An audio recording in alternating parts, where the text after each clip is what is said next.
A breach in the simulation. A tear in space-time. A bug in the code. You have found the Phenomenauts podcast.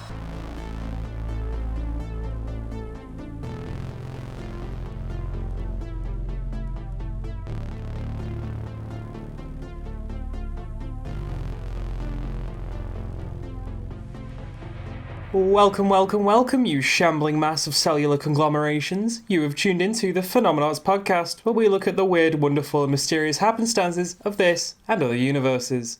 I am D. Barnes, and this magnificent human is... Amber Hall.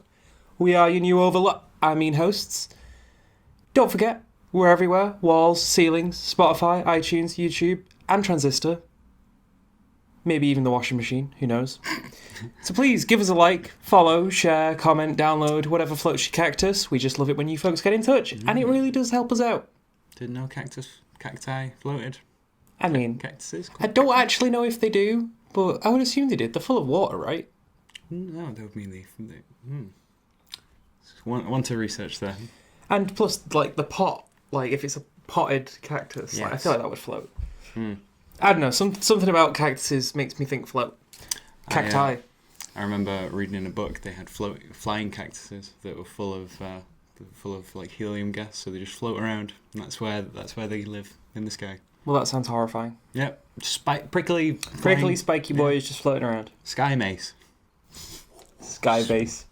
Immediately we have an episode title. Right, that's the logistics done with. Amber, how's it going? You know what? I'm having a good time. You know, we both enjoyed a nice gig yesterday. We did. Went and watched Caravan Palace, which, if you haven't heard of those folks, I would give them a listen. Electro swing. It's a unique genre, but it's excellent. Fantastic. It's rather excellent. Funky jams. So yeah, I just had a nice live performance. It was really, really cool. It was very good. I'm a little bit stiff in the neck and the back now, but apart from that, we're all good. So okay. Yeah. Should we crack on then? Oh yeah, go for it. Okay, so which one of us is opening again this week? Well, I'm going to go first. Okay, well. I thought that mine was possibly quite a nice one just to warm up with. Fair enough. You want to dive right in? Just a bit of a whimsical one from me this week. So, good. Here's a sentence I never thought I'd say. If you play dubstep at mosquitos, they refuse to mate. Can you repeat that one for me? Just want to double check that happened. If you play dubstep at mosquitos, they refuse to mate. I mean, fair. If you played dubstep at me, I think I'd refuse to mate. Really? None of that on your, bedtime playlist. Right. More specifically, if you play Scary Monsters and Nice Sprites by Skrillex at mosquitos, they not only refuse to mate, but they refuse to eat. Wow. That's This is a legitimate scientific article, peer-reviewed and published. I mean, I'm 100% here for it. Like, you know what? I am genuinely interested in how wub-wubs affect mosquitoes. So, that's a very easy hook right there. That gets people interested.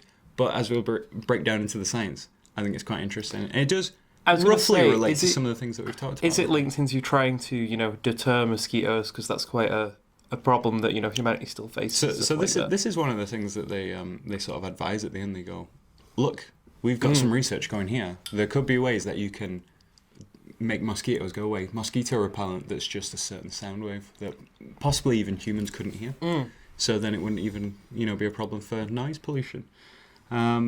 But it does kind of wrap into the infrasound that we've talked about before. Yeah, it did remind me of that quite straight away, to be honest. I feel like we can spitball some ideas about that as well. Definitely. This is published in Acta Tropica. In the article, the researchers investigate the effects of music on host attacking and mating activity in the Aedes aegypti mosquito species, which sounds very, reasonable when you put it that way. Skrillex mosquitoes, not scientific. I mean, hey, I still want to read a paper about mating behavior. I still would read a paper titled, Skrillex affects mosquitoes. So, in the article, they word it really, really well. So check this out. I'll just quote them here. Okay. Quote, females entertained with music attacked hosts much later than their non-entertained peers, end quote. I just love that they don't go like sample group A. They go females entertained with music. Like, yes, these bugs that are buzzing off Skrillex. Serenaded with Skrillex. Serenaded with Skrillex. Funky jams. Skrillex approved. So, maybe the reason mosquitoes are such pests is because they're bored. Maybe they just want some funky jams. They're like, I'm going to attack people, nom, nom, nom. And then play them some Skrillex and they go, you know what? This is a jam. And then they just sit back and just hang out with their mosquito buddies and they just don't bite anyone. So what you're telling me is mosquitoes need to vibe more? Yeah, like they're comfort eating. Like, they're just totally, just, I've got nothing to do. You know what? I'll just go and eat some people. Just go and bite some humans. So yeah, get these guys some tiny TVs or something. Yeah. Tiny iPods and tiny wines. Tiny wines. Just keep them busy and they won't bite people. Just, little iPod with tiny So basically, we want to make the mosquitoes procrastinate as much as possible, Yes. and that way we'll never have a mosquito problem. Yeah, because they'll have just forgotten to eat and they'll just die. And they'll be like, I never mated, but you know what? God damn, that Skrillex and those tiny wines are really... Why is this my entire life story? Skrillex and tiny wines. No, the bit earlier it's like, oh well, I never did this, never did that, but I forgot to eat today. forgot to eat and died. I'll just die, I suppose. Imagine if Skrillex just goes on a bender and busts out a new album and just defeats malaria single-handedly. That's a headline I really want to read. Skrillex defeats malaria with sick beats. Skrillex stays up for 72 hours and creates malaria cure. Come on, Skrillex, get off your ass. Get right in, man. Lives are at stake. What are you doing? Clearly have the power to stop mosquitoes planet-wide. I know, right? Why are you going into entertainment? You could have gone into medicine. Just make some fat wub-wubs and just like wub-wub-wub and all the mosquitoes just drop dead. Is that the scientific term? Some fat wub-wubs. Yeah. So the study basically highlights that sound is super important for many animals' reproduction, survival, and population maintenance. And specifically in insects, low-frequency vibrations facilitate sexual interactions and also disturb target acquisition. So effectively, they know that's kind of like a signal that they get, that if they have a certain kind of infrasound that they can hear, they go, it's mating time. Or I can try and get that target. But then if there's, interference, they go, I can't track the target, so then they just can't attack and bite someone. So like males and females harmonize their flight tones. Their buzzing allows them to actually get close enough to bang in the air. So they can hear the other one buzzing and they go, I'm honing in. And then when they get close, that's how they can, in midair, he can get it straight in. Because otherwise you would like bang off the side. It's the word you're looking for, penetrate. Penetrate, yeah. So, you got filthy OG Skrillex bass lines sliding all around up in this hizzy in the airwaves and up on that dance floor. Mosquitoes, they're bamboozled. Those are all scientific terms, D. Those are all scientific terms, sure. Hizzy.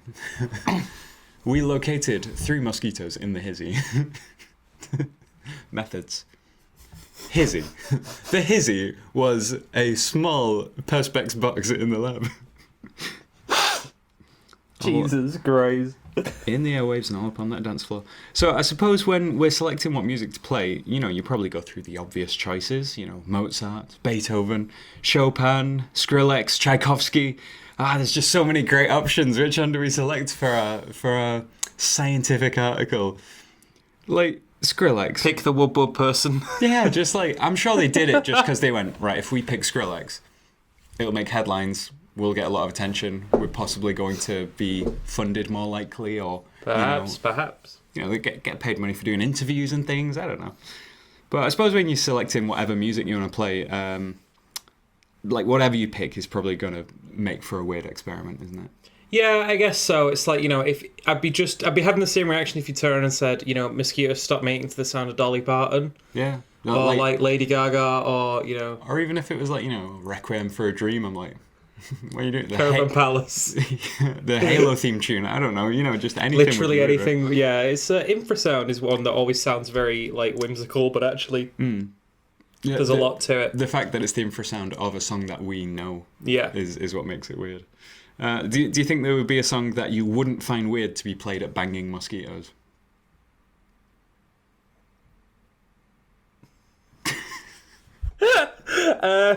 Contagious by the Isley Brothers, but that's because anything can bang to that song. You know, you play the sexiest song you can, and then it all makes sense.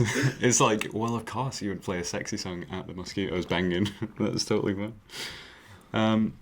Yeah, my favourite combo I think would be Payback by James Brown, played to pangolins. Just get some pangolins and just play James Brown. Boom, just right there. I reckon mating would go through the roof, actually. Wait, was the question what would I play at mosquitoes to get them to stop banging? Well, I guess it just depends what kind of experiment you were doing. Like, to play a song at banging mosquitoes, if you play a sexy song, they're going to keep I was going to say, it. that, like the only reason the Isley Brothers popped to my head is because of our stupid in-joke. But if you're stupid, I hold it very dear. Oh, I never actually would call that stupid. Sexy song. It is such a sexy song. But if you wanted to stop them from making the biggest turn-off... Sorry, audio listeners. I realise that I've been quiet twice now in a row, and it's really probably disorientating to listen to. It's a song... You know, but possibly an unpopular opinion. I just think anything by Youngblood would just turn me right off, just like that. See, if we're going with songs that could just immediately turn me off... anything... Right... No, I can't. You know what? Barbie Girl. That would instantly turn me off. Oh wow, yeah, actually, yeah, like Vengabus or something.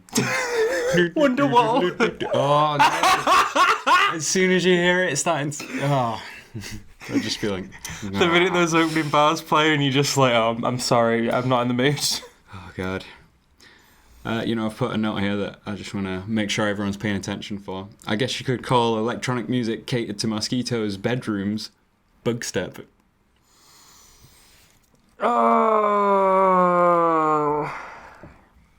that was bad. Yeah, it was that really was bad, and you know it. Anyway, that was a fun one. I've had open on my phone for a while, so I just thought I'd share it. Now go and listen to Scary Monsters and Nice Sprites and picture tiny little mosquito sex. You're welcome. Picture tiny little mosquito sex. What? I don't have to picture it. There's some going on just behind the camera there. We've got mosquitoes here. There's two mosquitoes banging on top of the camera. No, there isn't. Yeah, there is. Stop ruining the bit. Oh, okay. There is. No. I was lying. You've ruined it. Thought I might have. You know what?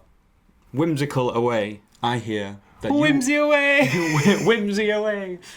You have been going on about this since last week. You're like, I need a spooky one. Because we haven't had a spooky one in a while, and I was like, right, we need to do something spooky because we're meant to be all at Phenomenauts, and sometimes we've just not had a spooky for a while. I just talked about mosquito sex, so I suppose I mean, I also love the science stuff, but I figure we should have something spooky. Okay. And, I figure we'd shake up the format a little bit for doing something spooky. Because the thing is, for doing something spooky is it's really easy to disprove. Or it's really easy to be skeptical, or it's really easy to just kind of deny. So I thought, well, what if we just kind of... If I found some spooky stories that are people's accounts, and we just kind of have a bit of a hypothesize over them, a bit of a pore over them, see what we think sort of thing? Yeah. Yeah, because... what I did enjoy near the start of the podcast was we just had a look at some case studies. And then we kind of just, go over the information, just talk about what we understand about what they're saying and stuff like that. I get it all the time when I'm back at home with my family. We'll watch like Ancient Aliens, and I will watch it, and I'll go, okay, give me your best shot. And then every point I'll just come up with ideas for why they might be wrong. Yeah. So I do enjoy that kind of stuff, like case study stuff. So yeah, I'm totally down. Totally down. Both my stories this week were ripped directly from Reddit because it was just the first place I found two decent stories. Good place for content. So like I said, I've got no idea about the validity of these. We're just going to go with them anyway. Someone posted them online, and I'm going to have a bit of blind faith because it's just more interesting that way. We're going in blind. Are you ready? So... I'm not the greatest reader, but I'll do my best. I'm just going to take it all directly from the source. This is a long read, but it is 100% true. I started bartending when I turned 21 and worked at the same bar for 2.5 years. This bar was in an old building in a downtown of a small suburb in Tulsa. The old type of downtown where all the buildings are like 2 stories and they all share walls. This particular one shared each side wall with another business. To the east was a Mexican restaurant, to the west was another business I cannot fully remember. The north side of the building faced the road and was all glass. 3 ceiling to floor windows, 2 on the west side, 1 on the east side, with the glass door separating them. This is very specific. Yeah. The I hope that we're going to come back to that later. The parking was on the street as well, so if you parked in front of the building, you could see in. This will be important later. It was a 2-story building, but there wasn't a second floor in the front half. It was all open with exposed wires, beams, ducts, etc. It also had the original old metal fancy ceiling tiles. The back half was the storage room, bathroom, and the pool table and jukebox. If you go in the storeroom, there is an area in the back you can crawl up. There is an attic area that would be over the pool table area in the bathroom. First experience I had there was actually before I worked there. I had been going to this bar for a few months already and had become great friends with the owner and the tenders. Me and one of the girls that tended were standing towards the front of the building, and at this time there was just a curtain covering the doorway to the storage room because the actual door had been kicked in by the owner's husband. Fantastic. So, we were standing by the jukebox, which was on the opposite side of the bar and a little bit close to the front, and we both at the same time see a figure walk through the curtain and into the storage room. Mind you, there was only 2 other people in the building, and they were both sitting at the bar. We walked over to the curtain, and it was moving like someone walked through it. We looked to find no one in the storage room. Months went by with small things happening, like hearing a woman's voice coming from the attic when I was in the storeroom. Oh no. To the water faucet on the sink turning on full blast with no one behind the bar. Small things like that. That's just inconvenient. Small things like that. Too many to remember completely. The next thing was one of the major things I remember. It was late into the early morning hours, about 3:30 a.m. Oh, that's spooky hours right there. Yeah, those are real spooky hours. The witching hours. I had a busy night tending alone. My friend had stayed behind to help me clean up and close down. The whole time we kept hearing a woman talking. We thought it was coming from outside or maybe the building next to us. As we finished, I checked all the rooms. And every R you make sure... No, I think that's a spelling error. Yeah. To make sure no one was in the building. I walked to the very back to check the bathroom and the back door. Walking towards the front, it felt like someone was walking so close to me. It felt like someone was breathing on my head. No. I turned around and immediately felt a breeze of cold air that made the hair on the back of my neck stand up. I rushed to set the alarm and lock up. My friend got in her car, pulled off. I was in my car and was backing out of my space. That was faced right at the front left window, and I saw there, standing in the window, a blonde woman. No. Standing in a long white dress, just staring at me. I stopped and was stunned. I finally put my car in drive and floored it. I got home and I was scared to get out of my car. I called my friend and told her that was going on, and made her talk to me while I walked in my house. Oh my god. The next day I opened and the owner came to help me. I told her what happened the night before, and she told me that I hadn't been the only person to see the same woman. Oh no. She had seen her along with several other people, but she told me that she was nice. She just liked to make her presence known. After this, other small things happened. Once, one of my regulars was sitting at the bar. If you're sitting at the bar, there is a huge mirror with shelves on both sides holding alcohol and glasses. But if you look straight, you can see yourself. She had just gotten there, and I had just opened... What, and if you look gay, you can't see yourself? Okay, that was good. She'd just gotten there, and I had just opened, so there was no one else in the bar. I poured her a beer and set it down, then walked back to the store to get another bottle of vodka. When I hear her scream at me. Oh. I come running back, and she said, as she was taking the drink, she saw a woman walking behind her in the mirror. Oh, no. And when she turned, there was no one there. No. But the biggest, crazy thing that happened to me. So, a few months prior to this incident, a group of young adults came in from China, and they had cigarettes with Chinese writing on them. They gave me one. I had a shelf that I kept stuff on my customers gave me. So I smoked half the cigarette and put it on the shelf. So It seems weird to smoke half the cigarette and then save the other half. I don't know, I've done that. When I used to smoke cigarettes, I used to do that a fair amount. Like, I would have half and leave it and just pick it up whenever. Oh, right. I thought they meant like I'll smoke it and then I'll save the rest and put it in a glass case, like No, I a think- half-smoked cigarette. I think it's just a case if she put it down, like Got you, maybe got forgot, or was just like, oh, I'll just save onto that for when I want it, sort of thing. So yeah, smoked half, put it on the shelf. So fast forward to 3 to 4 months later, we had fired a bartender a couple of days prior, so I had a locksmith change the locks, and I changed the alarm code. Well, I hadn't told the owner or given her a key yet. The next day I got to work, opened the door, went and shut the alarm off, turned around to see the Chinese cigarette smoking in the ashtray. Mind you, every night I put all the ashtrays in the sink to soak. Cigarette had just been lit. There wasn't a lighter or matches in the sight. This was the most freaky and unexplained thing that happened to me there. So at this point, they were the only one with a key. They were the only one who had access to the building. And it was, it was the Chinese cigarette that she mentioned earlier. I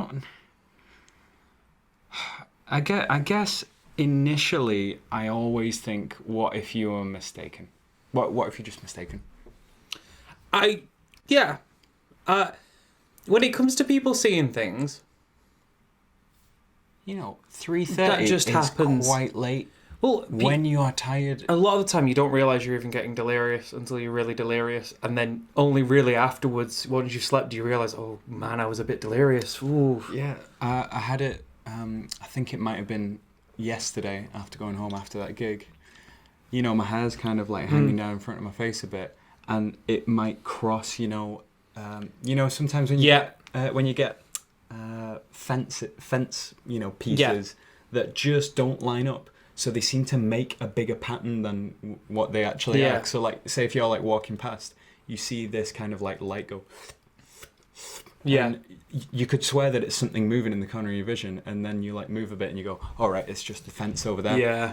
It's an optical illusion, and it's made me think that there was something large moving over there when it was just 2 fences going across each other. I get a very similar thing with, like, if I move too fast or move from one light gradient to another too harshly, I'll see like spots in my vision. But like, especially in the corners of it, if something catches me on the very periphery of my vision, which is about, say, here, just the light reflecting funny, I'll immediately have thought it was someone. Like, I'll freeze in my tracks. Yeah. Especially if I'm tired. Do you know what I mean? Yeah, it's nearly always when I'm tired, because obviously if I've had sleep, I'll be like, oh, that's just because I moved too fast. But if I am tired, I am like, there is a good few seconds where I have to sit there and go, calm down, that wasn't real. Or weird one.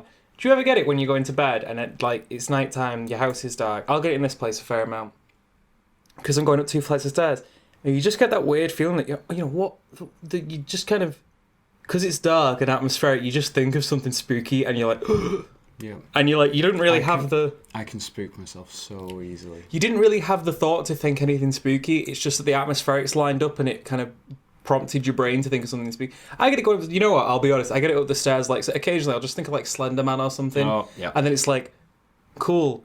So I could obsessively stare at the bottom of the stairs while I go up them over this very silly, like, irrational fear I've just triggered. But then I can't see behind me, which is all just as terrifying. So my only option really is to run to my room and shut the door. Yep. So I would get it where I'm like, right, I'm in the bathroom, the door's open a crack behind me, and I'm brushing my teeth looking in the mirror, and I can see the crack of the door behind me, and I'm just looking at the gap, just like, someone's going to walk across there. Yeah, it's like, if something pops up in that gap, I'm fucked. And I will get stuff like where, as I'm like going out to open the door because it's bright in the bathroom and it's dark in the bedroom, as I'm coming up to this gap, I'm like, my brain is just replaying over and over just a face going, and just like appearing right in front of my face. Yeah, and I'm that's just like, so bad. I'm just like, just open the door, just ignore it, just keep going. Yeah, it's one of those weird moments where you're kind of trapped in your face. You just kind of have to do the thing. You know, like when you have those 3D illusions, like, you can have like a mirror, or like there's ways that people do 3D illusions, but when you poke your finger through it, it stops working. Like you break it. I'm like, there's a face in this gap. I'm gonna have to walk through that gap, and then there will not be a place for that face to live anymore because my face is there. I will be the scary one. I will scare you off. But yeah, it's very easy to construct a fear when there's nothing prompting you to be fearful. If you one time had, I don't know, a bit of light just catches some dust that's falling, and it also kind of blows this blanket at the same time. And two people on a late shift both look and go, like one of them thinks, oh, I thought I saw something. Well, and the other person goes, I thought I saw a person.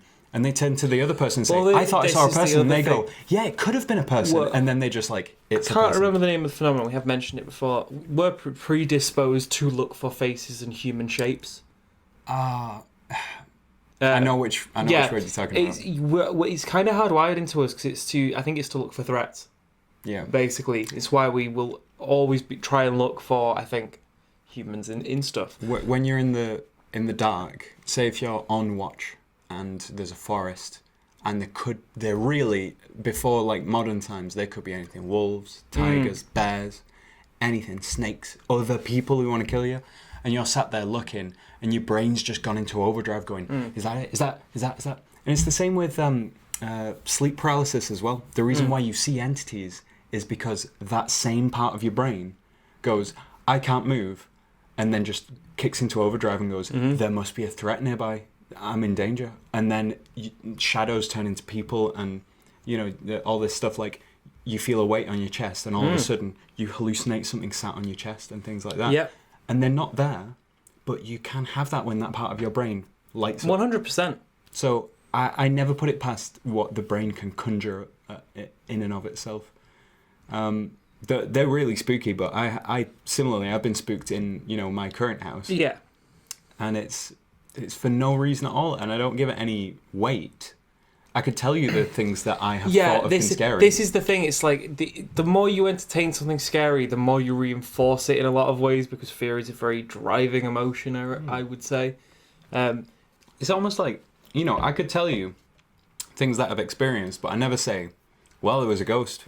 I go, oh yeah, I saw something and I thought it was a ghost. It wasn't. The bit that gets me about this one, I gotta say, is the cigarette thing. That one, I don't really know. Because locks are changed. Yep. Alarms changed. Unless someone's already in there. Specifically, a cigarette that's already in there. Specifically, a cigarette that's already in there, half smoked. Because it's like, No. very few people, unless it's yours, you're not really going to pick up a half smoked cigarette and have it. No lighters. An ashtray, which would have been draining by the sink. Yeah, an ashtray that should not have been there. That is a weird one. Unfortunately, the first thing that comes to mind with that, I just go, well, maybe that didn't happen. Perhaps not. I mean, it's which I feel really dismissive saying that. Well, the thing is, right, being honest, is we have no information about the person who wrote this. We know nothing about them. So actually, I don't think it's too unfair to say, well, yeah. this could not be real. People write really compelling creepypastas. Exactly. People write some really compelling, loads of horror stuff. Yeah. So I can't guarantee that this is a true story, apart from someone saying true story. Which sounds really dismissive, because if I said if I said, guys, this happened, and I'm literally telling the truth, and people go, well, that didn't happen, did it? And I'm like, it literally did happen. Like, I'm just telling you what happened.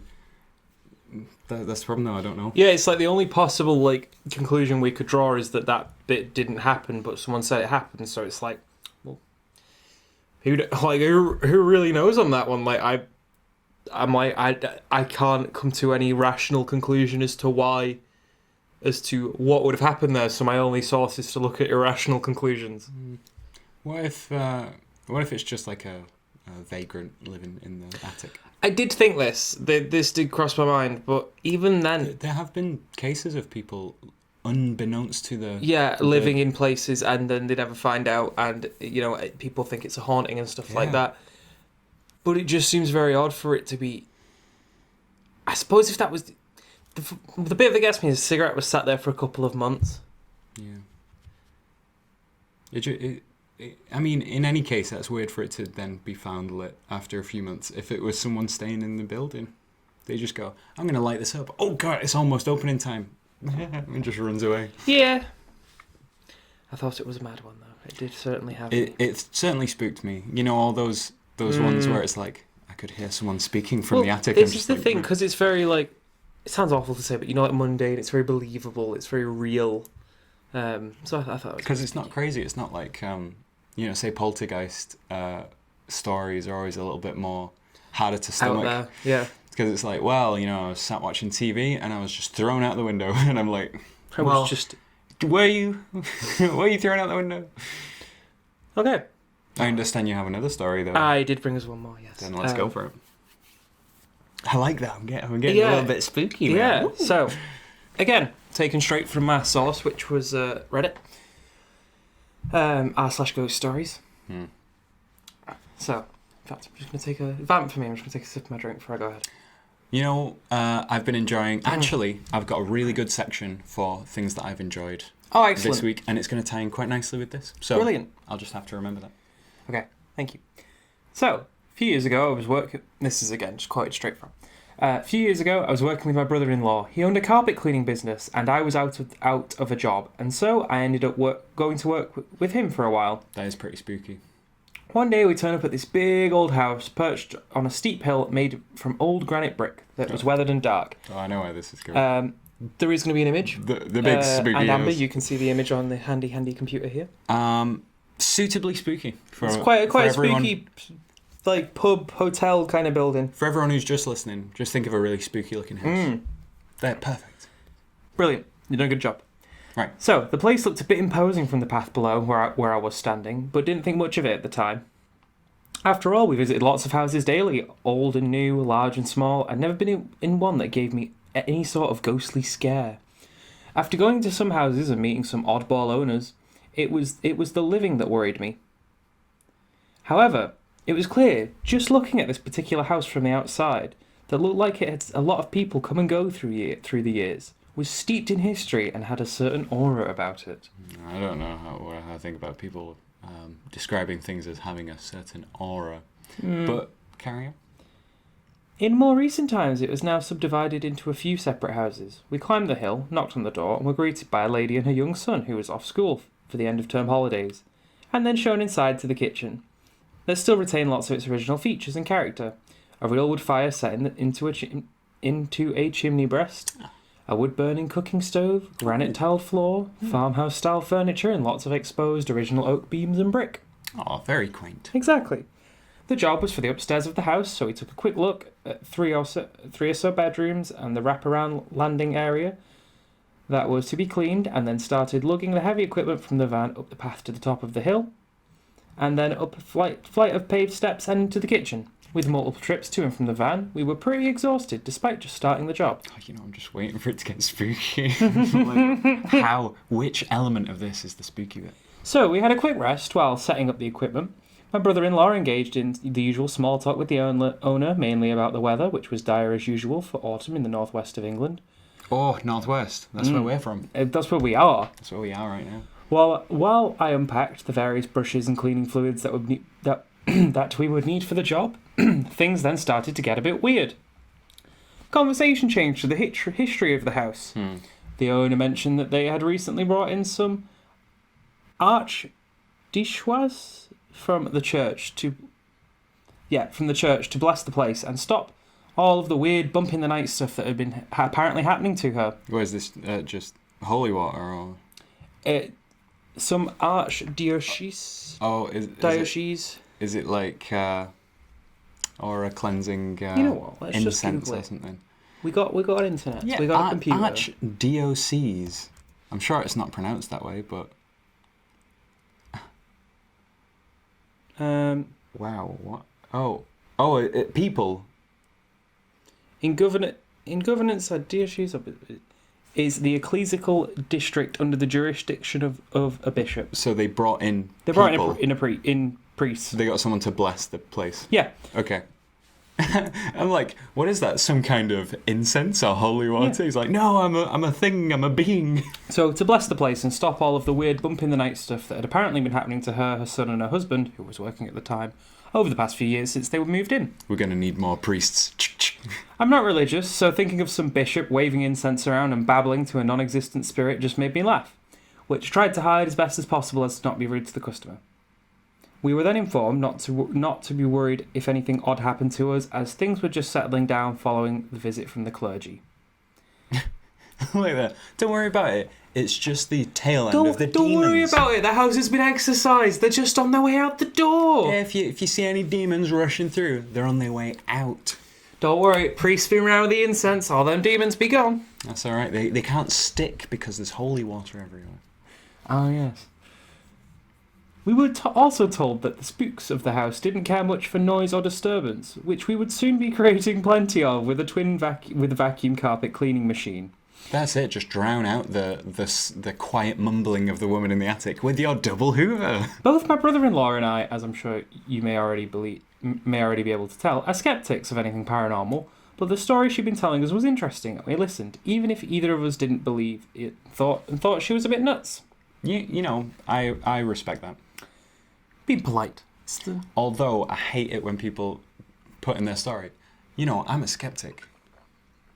But that's like, well, you're not then, are you? Well, yeah, but I imagine for a long time you were. Yeah, but if you then, something happens and you are convinced, I'm like, well, you're not very skeptic then. You were just skeptic when it was convenient, when it's just stories. But then when you get your belief challenged, you then just fold. I'm like, no, that's when you need to really be skeptical. That's when we get real answers. Fair. She told us that the house dated from the 1600s. It had been an orphanage/workhouse, a hotel, and eventually converted into 3 homes, this one being the largest and oldest, as various extensions have been added to the main building over the years. Lovely. She then went on to tell us that back in the orphanage days there were a fire and some kids had died upstairs as they couldn't escape the smoke. Oh, that's awful. The place was also known and documented for its cruelty to the unfortunate. Oh, why? Enough to be those unfortunate enough to be dumped there by the state. Often they were beaten and starved for being mischievous and locked in small room-storage cupboards, which I had passed as we did our recon upstairs a few minutes earlier. Yeah, that's... And oddly gave me a weird chill as I walked past it at the time. Yeah, that's demon fuel right there. It's like, you know, what could fuel a haunting? Well, probably that. I don't know, kids dying tragically in a fire, kids being abused. Yeah, that'll do it. After it was converted to a hotel, there had been other numerous recorded deaths, as you would expect from a place as old and well lived in as it was. She then told us about one notable owner in particular who in the 1800s collected exotic animals and had various menageries in the garden to showcase his collection to both the hotel guests and locals alike. It became quite the tourist attraction, with pleasant landscape gardens for picnics and days out.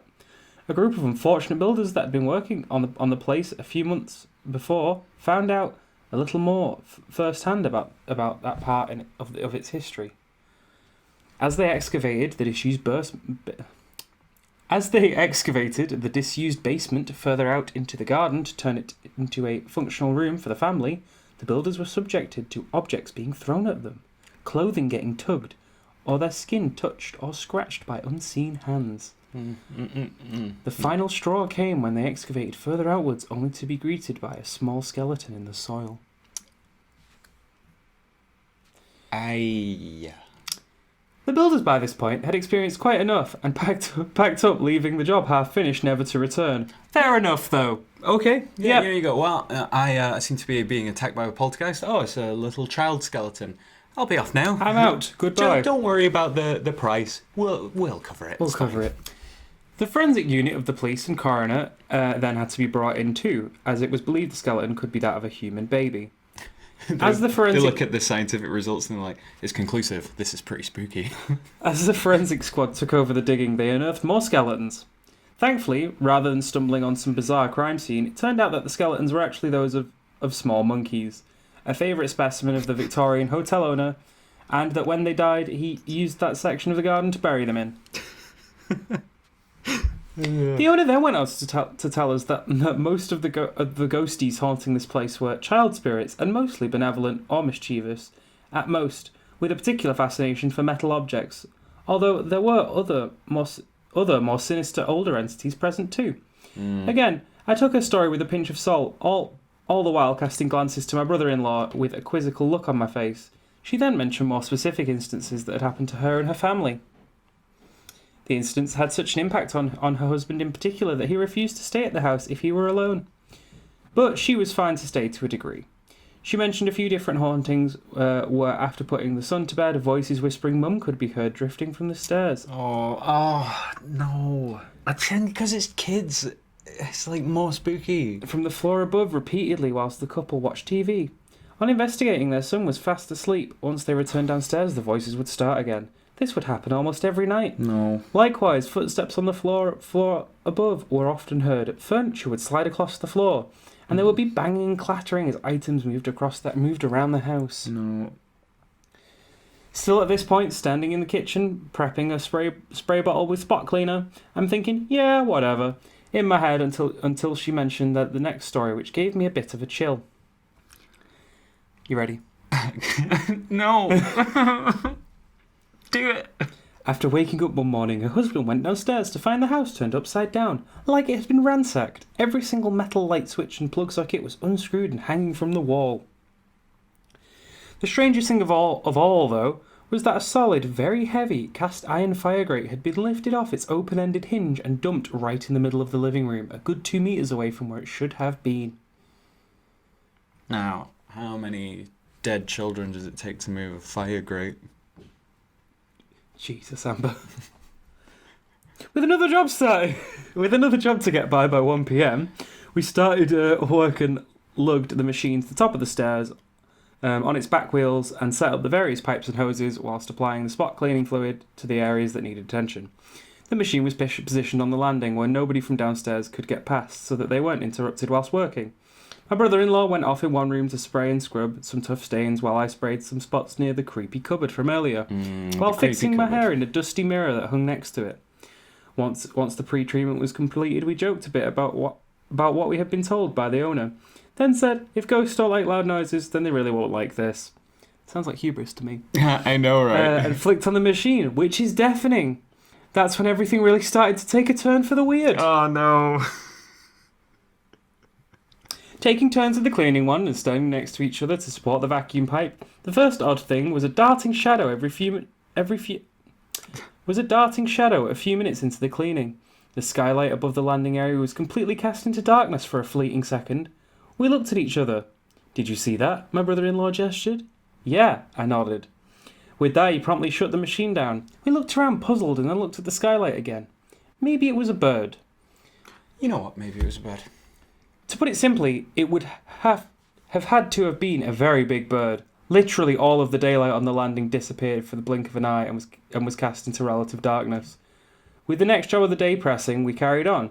The machine roared back into life with a flick of a switch and we continued, getting just a few more feet towards the stairs. The next weird thing happened. A coin, seemingly out of nowhere, pinged across and hit the wall between the both of us. It was loud enough to be heard over the machine. Again, it was promptly switched off. Did you see that? My brother-in-law asked, who was also in my field of view the whole time. No, I didn't. I genuinely didn't. I had change in my pocket, but how does a coin magically fall out, then go at a complete right angle and hit the wall with so much force that it leaves a dent in the paint before falling onto his shoe?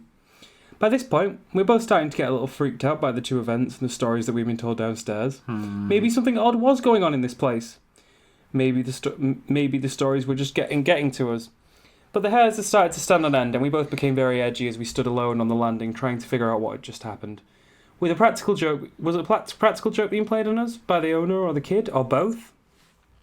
Taking a breather, we headed downstairs. Her son was in the living room eating cereal and watching television, and she looked a little bemused, asking us if we were okay.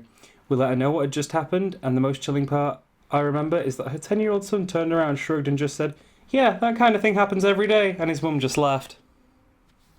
Huh. My blood ran cold, especially when I tried to put on my skeptic hat to figure out how he or his mum could have rebounded a coin off two opposing walls from the stairs that we could see to the bottom of with such force. I ended up going out for a cigarette to take 5 minutes away from what was happening. My brother-in-law stayed in the kitchen with the owner until I returned, not daring to venture upstairs without me. We returned to the landing, finished up without too much drama except for being on edge, and with the machine now filled with wastewater, I removed the tank and drained it down the bathroom toilet. There was a weird feeling in that room, like being glared menacingly at from one of the corners. I was in and out of there pretty sharpish. That's the worst for a toilet. Sat here doing my business. Feel like I'm being glared at menacingly. That's really not helping. Yeah. Although I suppose a bedroom would be equally bad. You know, like trying to get cozy, menacing glare. Nice and cozy. I started on another room, and enough time had passed to start rationalising that it was simply a trick of the mind. I'd calmed down a little and just chalked it up to some loose change falling out of my pocket. Well, no sooner I regained some of my composure than my brother-in-law came back in with a stunned look on his face. I turned off the machine again. Here we go. I was on my knees cleaning up a coffee stain at the base of the desk in the other room, and a CD slid from the top of the desk, hovered in front of my face, and then dropped to the floor. My first reaction was, bullshit, but he was ashen-faced. I walked into the room he was working on, and in front of the desk was the CD. I quizzed him for a good 5 minutes about how maybe he knocked it off the desk, but he was adamant that it literally hovered for a brief second before falling straight to the carpet. We switched jobs and I went into the room. You might be thinking, well, if you're so scared, then why do you keep splitting up? Well, we had a job to do that requires one person working ahead of the other for the most part, and despite being rattled, I doubt either of us felt threatened by the weird goings-on, and certainly not in danger of something malevolent if it were paranormal and not some weird joke. I think that's fair. Yeah. It's one of them. I kind of get that, because it's like, even when I've spooked myself, I'm very aware I've just spooked myself. I'm not actually, like, nothing bad is actually going to happen. Why do you keep splitting up? And I'm like, because I'm still an adult with a job, and I have to do it. I'm not going to say I couldn't get the job done. Why not? Because I was scared by a ghost is not a reasonable thing. Yeah. Well, no sooner I got into that room, I had my first odd thing happen while on my lonesome. I was scrubbing another coffee stain close to the skirting board in full view of the door when my brother-in-law shouted me. I left the room, handed him something whilst being the only person in the narrow hall, and then returned straight back to the room, going back to the same spot I was working on. A large metal paperclip now sat neatly on the half-scrubbed stain. I was, in a word, baffled. Cue my turn to be quizzed for 5 minutes on how it got there. So by now we're both freaking out. If a typical ghost movie is anything to go by, there is a feeling like something is building in intensity. And building intensity it did. It almost felt like a static charge in the air. We finished the rooms in a half-arsed hurry and headed for the stairs, which we would work down with a hand tool and then be back in the van and getting the hell out of there sharpish. My back was turned to the mirror and the spooky cupboard from the other side of the landing. As I worked down step by step, by this point two grown men were petrified, and I insisted that my brother-in-law stay at the top of the stairs so I could see him. For the, I don't know if that's meant to be 4th or 5th time or so, he cut the power to the machine again. I looked up at him, and to this day I've never seen somebody turn so pale-faced in my entire life. He gestured at me to get to the top of the stairs and just said, "Look at the mirror," and took hold of my jaw and forced my head around to look at it, which was around 8 foot away on the opposite side of the landing. I looked into it and was looking to see if something was behind us, but I couldn't see anything. Then he said that something was writing on the mirror. Then, without warning, he flew down the stairs and out the door. I don't know why I did this. Even to this day, every fibre of my being told me to run, but I walked to the mirror as my vision isn't great. The same dusty mirror I'd been vainly checking my hair an hour ago, and plain as day, there was some writing on it. The funny thing was, the writing was in perfect old-style cursive. Both my brother-in-law and my own handwriting is absolutely dreadful, and in this curly conjoined script writing were simply 2 words with the child's finger marks and handprint in thick dust. It simply said, in big letters, "Get out." My legs almost went from underneath me. I have never been so scared in my life. We were alone on that landing, the mother and son downstairs the whole time, plus the machine blocked them from getting to the entire floor of the house. Adrenaline rushed through my body, and I clambered to get my phone from my pocket with shaking hands. I managed to snap a couple of photos of the message on the mirror before bolting for the stairs. I just wish I had taken a video of it because on later review the quality wasn't that great and didn't do what I saw justice, although the writing can be made out. So after composing ourselves again for another 10 minutes or so, we summoned up the courage to go back inside, rush the end of the job like never before, and pack up the equipment in a hurry. We even received a very large tip from the lady just because we stayed the course and finished the job, which, based on what she mentioned, was a rarity for tradesmen. Wow. After getting back in the van, my brother-in-law drove a short distance and pulled over. We talked about what happened. Talked about it for the rest of the day and haven't talked about it since. So am I still a skeptic? Yes. Well, for the most part. For an analytical mind, experiences have to be based on logic and the established rules of physics and science. What happened that day I cannot explain, no matter how many times I've tried to understand. An elaborate, highly choreographed joke by the family? A paranormal experience? I simply cannot explain what happened at the house on that day. One thing is for sure, though. I knew that when I stood outside looking back at the foreboding stone building once again, I knew that I wouldn't go back inside again to find out. What do you think of that one? Jeez. D. That one's a ride, right? That was a real...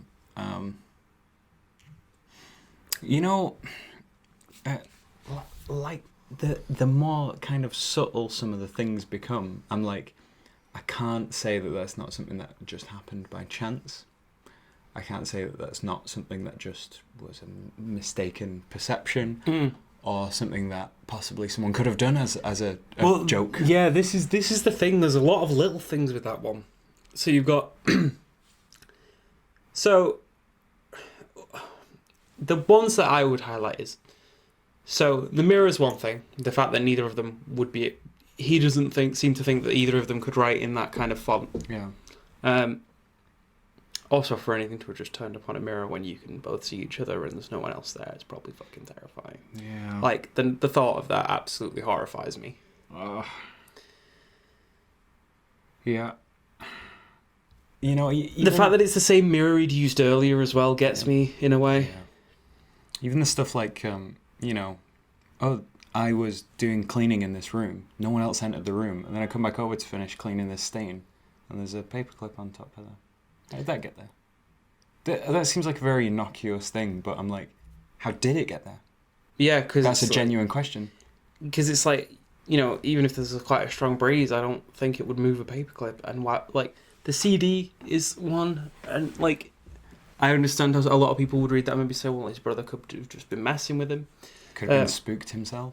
But I have seen things that appear to do stuff like that, like just slightly break the laws of physics. Yeah. And I always go, there must have been, like, I don't know what the explanation is, but there must be an explanation because it happened.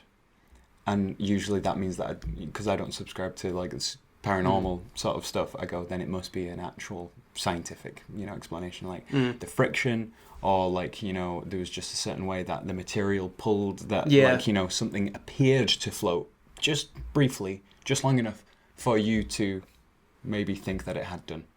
Okay, but what about the mirror? That one, all I could think was maybe they hadn't noticed that the writing was there at some point, because I know the kid's there, you know, he seems quite bemused and like, you know, well, that stuff happens every day.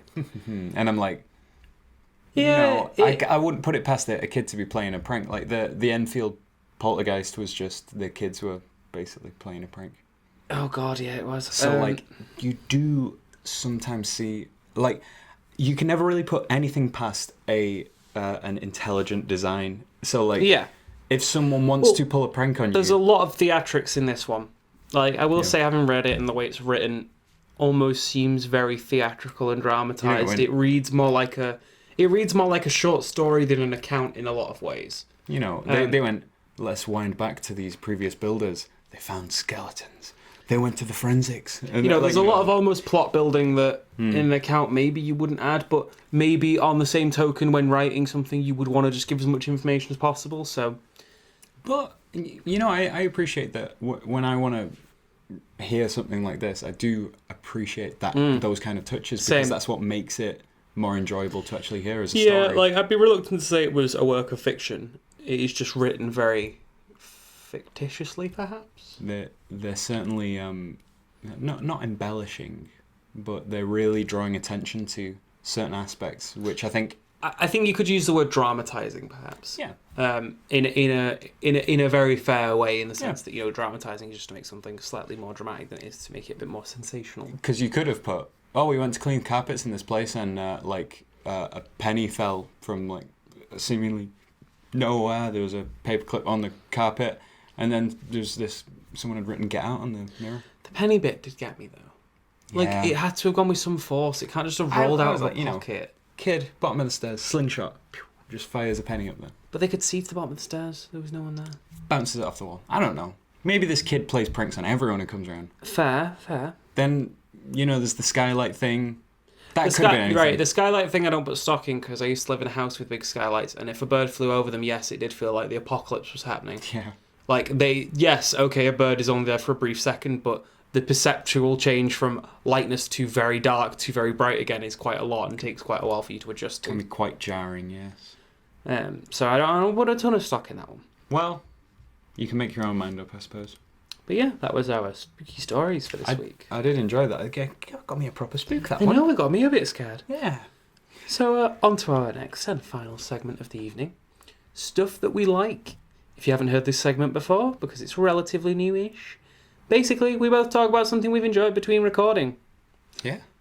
Amber, would you like to go first? Yes, I remember, 'cause I put a pin in it in my mind. You did put a pin in it. What I've been enjoying is another YouTube channel by the name of The Volgan, and he effectively reads out SCP articles in a sort of dramatic fashion. You mentioned this the other day and we listened to some, didn't we? Yeah. So SCPs, for anyone who hasn't heard of them, it's effectively, if you've ever heard of creepypasta, it's like short fictional sort of like supernatural stories, but they're framed as if it's like there's a bureau of like, you know, the government or like some secret service. Whereas creepypasta is mainly like a lot of separate stories with not tons interlinking, or they're not all set in one universe. Well, all the SCP stuff is set in one universe through the lens of, like you said, a secret agency or a bureau or, you know, that kind of vibe. So they all just have like a number like SCP-073 and it's like containment procedures and it'll list them and it's all very sort of formal. And then it'll go description, and then they'll have like logs of like encounters and certain things will be redacted. Yeah, so you know, it gives that impression that you're looking into like, you know, a highly classified government document. But I know that channel that you mentioned, the production values are very good, and I think it does add a lot more to some of the stories being read aloud than very, very much so. Yeah, you know, when they go, here's the, you know, an audio log, that it'll actually change quality. There'll be different voice actors, and they will have it actually sound as if you're listening to an audio log. And he's got a fantastic voice as well, so really good for narrating. So yeah, if you like, you know, spooky stories and stuff, you could go and check out that YouTube channel, The Volgan. Nice. Or just type in SCP dramatic reading or something like that. Yeah, I've been listening to them. They're very, very, very good. Listen to them like before bed, little spooky stories before bed. You wonder why you're having nightmares. Yikes! I love it though. Fair. What about you, dude? Well, so we've kind of already mentioned it, but we went to see that gig last night, and that was going to be my thing. Yes. So Caravan Palace Live, those who are listening, who don't know about them, they're a cracking electro swing band. I highly recommend them, as we've said earlier. Us and a couple of friends went last night, and honestly, it's one of the best all-time live performances I've ever seen. Yeah. You know, and it had some excellent company to go with. Yeah. Oh, you didn't have to say that. No, like, you know, you go and watch, say, a gig where it's someone DJing or something like that, obviously. Very entertaining, but the live aspect is perhaps lacking because, you know, it's someone who's kind of like trying to hype the crowd and stuff, but what you're actually seeing that is live, you go and see a band, you got people doing solos, you got people, like, you know, doing extending parts of the song and stuff like that. So with electro swing, because they have, like, brass and stuff like that, they got a trumpet, they've got, what is it, an oboe. They had a bit of everything. Saxophone. They do live DJing and stuff like that. Cowbell, synthesizers, vocoders. Double bass, like, you know, there was a cello, I think. Yeah. Or some very large string instrument. All this crazy stuff. All on this tiny, tiny stage. Yeah. Like that, the venue we were at is the Albert Hall in Manchester. It's quite a small stage venue. Yeah, so they were really kind of squeezing in between each other. But, you know, they'd be like singing and then they'd move out of the way and this guy would come in from the back with a saxophone. They'd be singing and dancing and doing solos while doing routines while also switching instruments on this tiny stage. They had probably the most amazing stage presence of any band I've seen. Yeah. So that was just amazing, you know. Fantastic. It was some great memories with some great friends, and it was a great time. If you ever get a chance to see them live, I would recommend it because by far one of my favourite gigs that I've been to. It was just good vibes all around. Yeah, positive vibes. I'd like the next time they're in Manchester, I'll be going to see them again. Literally vibing. Pure vibing. Pure vibes.